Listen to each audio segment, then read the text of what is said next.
it is fair dinkum. There are things that I wish were rather not said in the book, but they're said. And I in no way apologise for the book.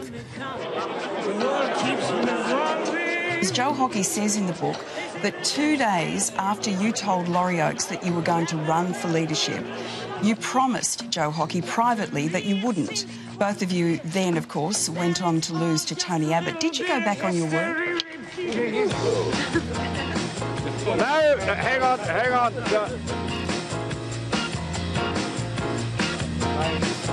And I think most people who know me know that I'm not the sort of person that says one thing on national television and then does something different. Is what your wife said correct, that you can't trust Malcolm Turnbull? Well, that's, they were her words and they were uttered a while back. I work closely with Malcolm. I speak to him regularly. This is really ancient history, No, it's not actually, because Melissa Babbage, Joe Hockey's wife, says that Joe Hockey will never trust you again, and that's difficult. You're meant to be a coalition. You're both senior ministers in the coalition. I trust Joe, and Joe trusts me. That's the important thing. Well, I trust Malcolm Turnbull, yes. Okay. Tony Abbott's Chief of Staff believes it is what the future holds. Peter Credlin's quoted as saying he's absolutely a contender. He's probably got his head above every other contender. Well, I'm very fond of Joe and he's incredibly talented, but right now we've got an outstanding leader. And I think every Australian can feel particularly thankful for the leadership under which Australia is currently under. Sidestep the little bits of history repeating. And the final ballot was won by Tony Abbott, 42 votes to 41. I do feel humbled. There's always a surprise in these ballots, and I had one today.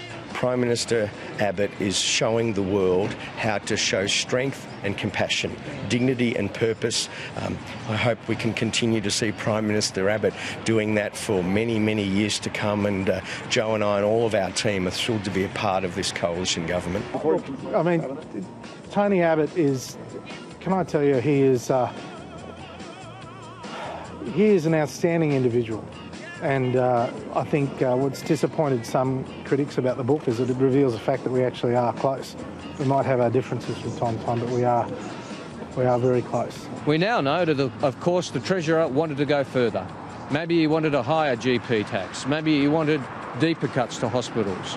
Well, all we know is that if he had his way, and if he gets his way in future budgets, he'll go even further. I mean, the bottom line is every Treasurer, as you would expect, would prosecute the case for greater savings, or every Treasurer worth their salt. But as I said in answer to your question, who was the last Treasurer who didn't push the Prime Minister further on cuts? Well, I didn't. Is Mr Hockey doing a good job as Treasurer?